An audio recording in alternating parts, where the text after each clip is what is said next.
encouraged to see you all here today. I think this is a great crowd. I'm just thankful to see that all of you were willing to come out here on a Sunday afternoon to take a stand for life. And you know, some of you might be thinking there should be thousands of people here. There should be tens of thousands of people here. And you're right. You're right, but you know, you can accomplish a lot even though your numbers are small. Just by being here, you're letting your neighbors know that you intend to continue standing up against those like Planned Parenthood who promote the view that the lives of the weakest and most vulnerable members of our society should be disposable at whim. That's what Planned Parenthood believes, that the lives of our weakest and most vulnerable members of our society should be disposable at whim. But as Pope John Paul II said, a society will be judged on the basis of how it treats its weakest members. And among the most vulnerable are surely the unborn and the dying. Yes, there will come a time when our society and our communities will face the judge. Jesus made it clear that God will not only judge individuals, but also nations and cities. But the Bible's also clear that he will hold back the judgment for the sake of a remnant, a small fraction of individuals in a city who remain faithful to God. History reveals that a faithful remnant like you can have a huge impact. Our nation itself would not be here today were it not for the faithful minority of patriots who stood for freedom, while many of their countrymen just stayed neutral or even remained loyal to the king. Those who fought against slavery were also a vocal minority, with many powerful opponents. And it was that vocal minority that moved Lincoln to action. When the great civil rights marches happened in our nation, many people stayed home and watched on TV.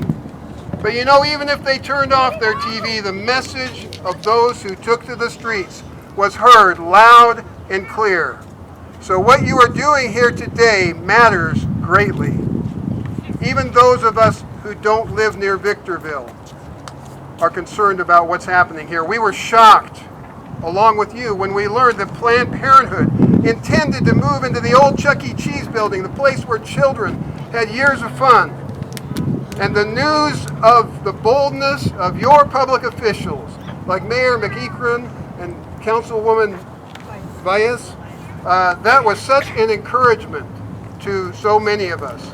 Well, when we learned in Bakersfield that Planned Parenthood was building a similar mega center there, we too encouraged our city leaders to take a stand. We asked them to pass a human life ordinance, which was basically putting into code what the city could do to protect human life, as spelled out in the charter and in the Constitution of the city. And a few months ago, another city-based effort took place in Albuquerque. So through these efforts, the landscape of the pro-life movement is beginning to change as more and more pro-life leaders are understanding that a city-by-city effort is the wave of the future for our movement.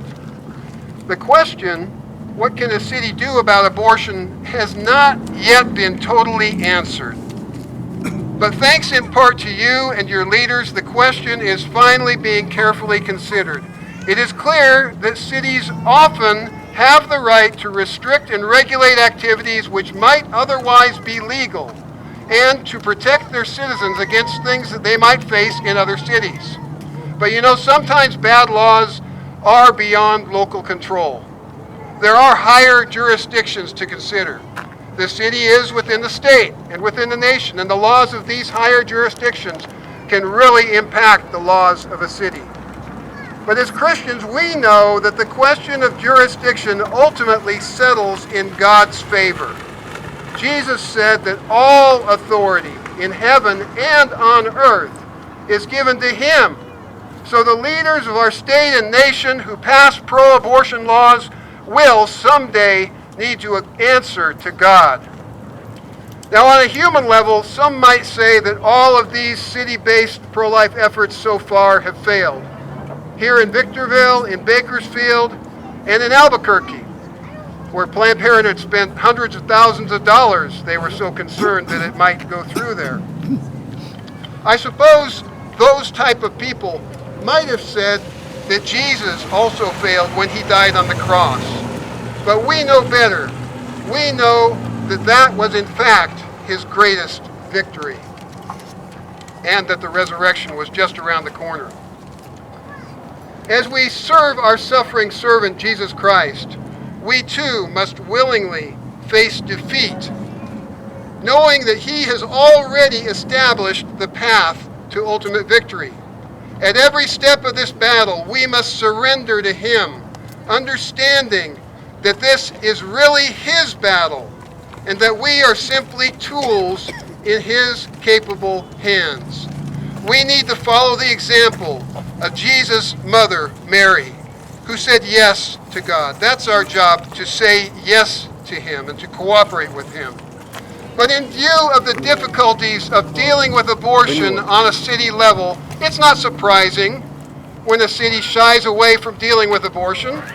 Many people, including conservative leaders, really just want the whole issue to go away. Abortion is a hot potato. Everybody wants to pass it off on someone else.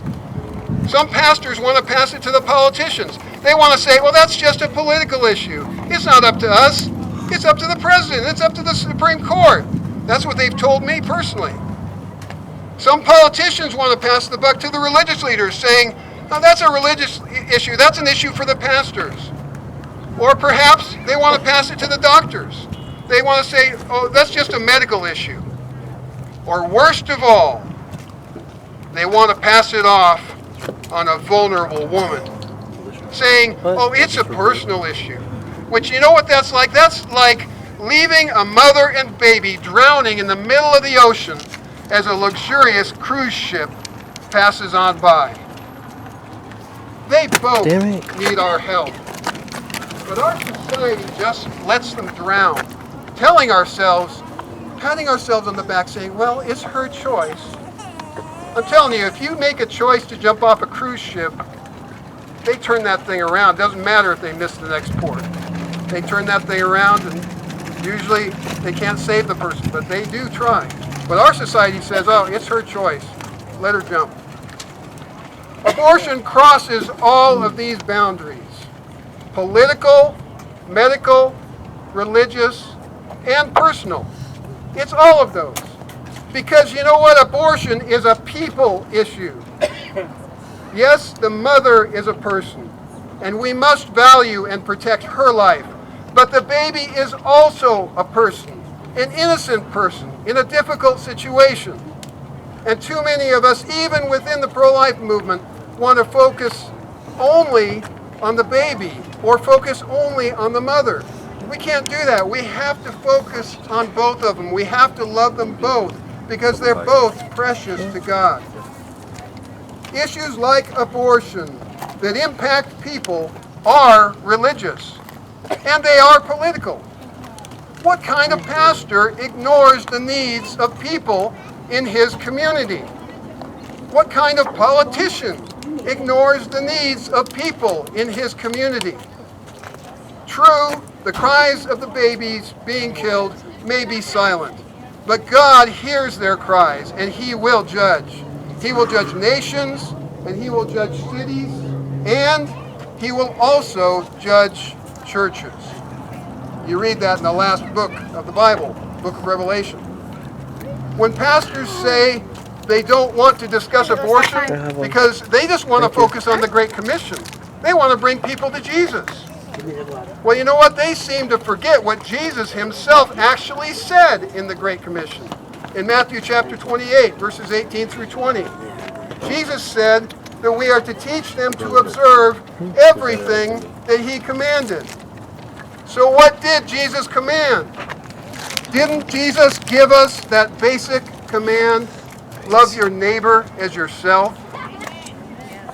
If you recognize the fact that Jesus would consider the innocent child in the womb to be our neighbor, then you know that the Great Commission includes, as a priority, teaching others to protect those innocent neighbors.